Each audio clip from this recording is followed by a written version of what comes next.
Hey VC, this is Harvey of Spinning the Black Circle, and welcome to Friday Night Vinyl at the end of another working week for those who work.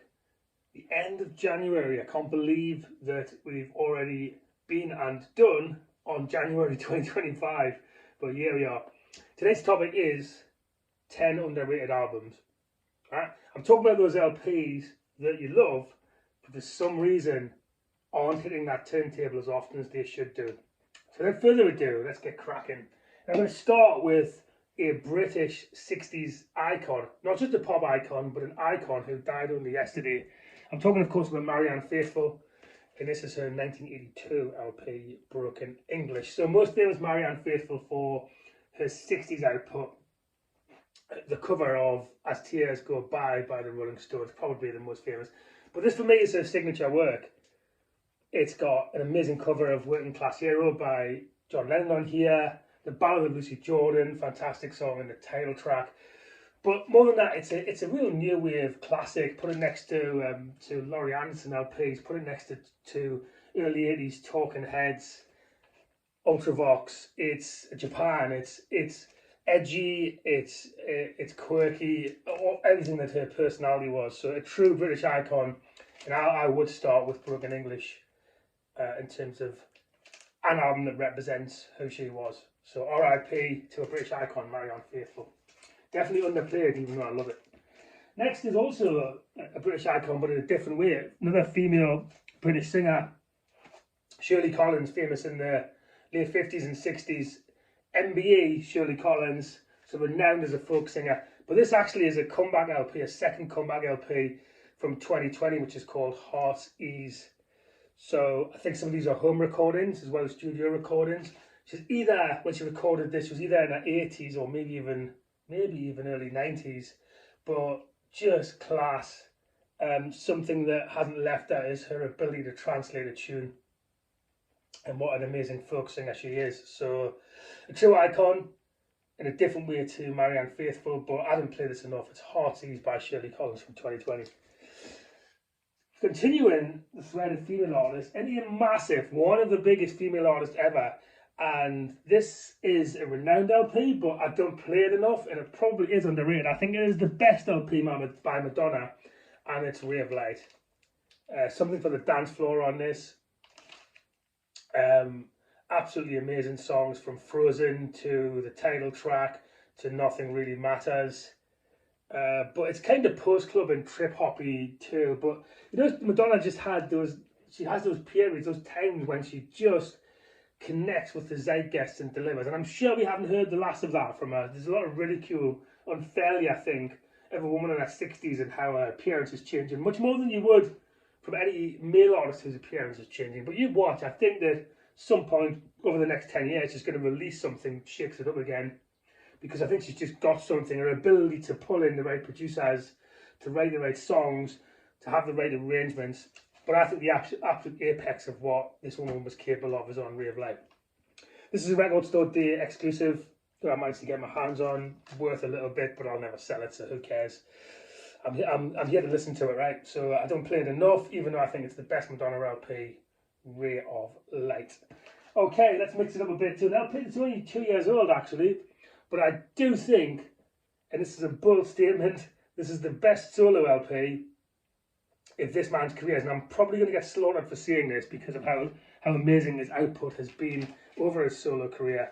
And I'm talking about Peter Gabriel and Ayo from 2022, I think this is. I mean, 3 years old. 2023? Either 2022 or 2023. It's about 2 years old or thereabouts. But I mean, he slaved over this for almost a decade. And it shows. It's an amazing LP. The consistency, the artistry, the soundscapes on it, the lyrics, and the profoundness of a man, clearly on almost every tune, addressing mortality and where he is in his life, but with joy. It's absolutely amazing. And I do think, I mean, there's some amazing Peter Gabriel solo LPs, but I think it's the most accomplished, and I think it might take a number of years before people start to put it towards the top echelon of Peter Gabriel's solo LPs. I'm not going to start arguing about how this compares to Genesis LPs, because I really will get slaughtered again. But Ayo by Peter Gabriel, if you haven't heard it, please, and you like Gabriel, please give it a go. It's like none of his other albums, but it's so good lyrically, musically, so satisfying, so consistent. Wow, underrated. Again, I've played it a lot, but I need to play more. I'll give that a spin later. So change it up entirely again, and we're back to British artists. This is a British dance band who, for a while, run the Mowax label, and I don't understand why they don't get as much love as they should. It's really one chap named George Evelyn from Leeds. I'm talking about the band Nightmares on Wax, and this is their LP from the early 90s, Car Boot Soul. What a fantastic title for an album, Car Boot Soul. It's really trip-hop, but dancey, danceable, funky, easy to listen to. Put this on at a dinner party and you know, turn some heads, or one year on your own. There's something to relax to here. So it's kind of low beat, funky, but it's not going to cause you ear damage because it's so melodic. Soul running all the way through it too, hence the title. But yeah, George Evelyn is the artist. He's a DJ primarily, but this is kind of cut up, sample based, but also some musicians on this, and it's jazzy as well. But I don't understand why. I think people who know the name Nightmares on Wax, but probably couldn't name much of the stuff. But yeah, Car Boot Soul is fantastic. This is a Record Store Day release from last year. I don't think it's that rare. You probably still get your hands on this, but it's great anyway. So Car Boot Soul by Nightmares on Wax, an underrated album. Again, I need to give it a spin because it's been a while since I played it. Now this next album, because this band are underrated. They are one of the greats in my view. They are up there with your Zeppelins and your Lynyrd Skynyrd's and your Deep Purples and your Rainbows and your Genesis. And for some reason, Little Feat, starring one of the greatest guitarists, certainly one of the greatest slide guitarists in rock ever, Lowell George, Little Feat, and this is one of their signature LPs, Dixie Chicken. Absolutely amazing band.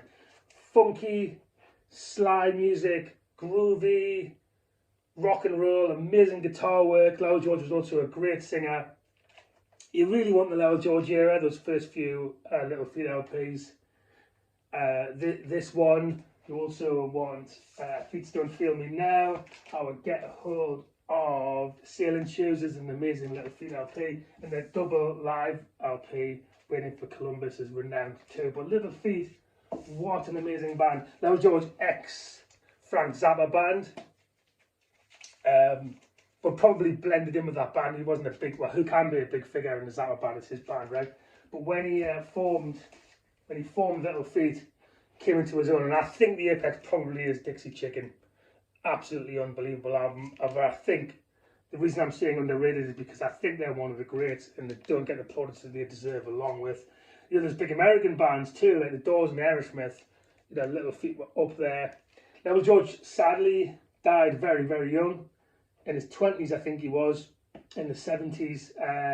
Everything from some ridiculous overeating to drinking, excess, and sadly passed away, as many, unfortunately, in the rock world seem to have a habit of doing. But Little Feat's Dixie Chicken is a good way to celebrate how amazing and underrated Little Feat were. If you haven't heard any Little Feat, give them a try if you're a rock fan. Right, this next one will be controversial, because there'll be some who think that is an awful LP by a great band, and others will think that is the best album by the best musician in this band, and that they'll say their other stuff doesn't touch it. I don't think this is one of this band's best albums, but it is an amazing album. I'm talking about Division Bell by Pink Floyd. I think the reason that will divide opinion is because, like, kind of three camps actually. There's you could say there's a Sid Barrett camp who only like his album and a half that he played on. You could say that there's the Roger Waters camp with a bit of Gilmour, who just like that 70s Floyd when the two of them were on fire.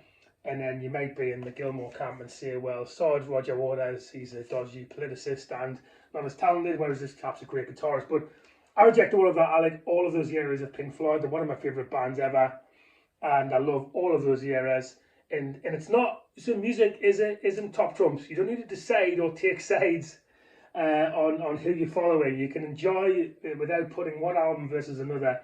So I'm telling you that Division Bell is a top Pink Floyd album. I don't need to compare it to Wish You Were Here. I don't need to compare it to Animals. I don't need to compare it to Dark Side of the Moon. Certainly It's just a great album to listen to in its own right. Gilmour's on fire here.